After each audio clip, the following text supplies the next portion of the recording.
તો મહત્વના સમાચાર દેશભરમાં પેટ્રોલ અને ડીઝલના ભાવમાં ફરી એકવાર વધારો કરાયો છે। છેલ્લા 10 દિવસમાં આ ચોથી વખત ભાવ વધારો નોંધાયો છે, જેના કારણે સામાન્ય જનતા પર મોંઘવારીનો વધુ એક બોજો વધ્યો છે।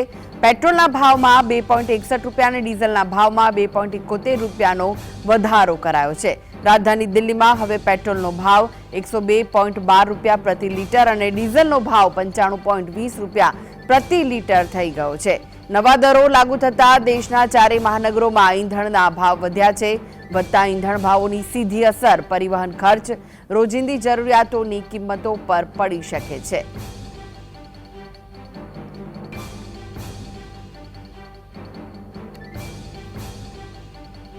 તો પેટ્રોલ અને ડીઝલમાં ફરી એકવાર ભાવ વધારો થયો છે। સતત વધતા ભાવના પગલે જનજીવનને માઠી અસર પહોંચી રહી છે। દેશમાં ફરી એકવાર પેટ્રોલ અને ડીઝલના ભાવમાં વધારો નોંધાયો છે।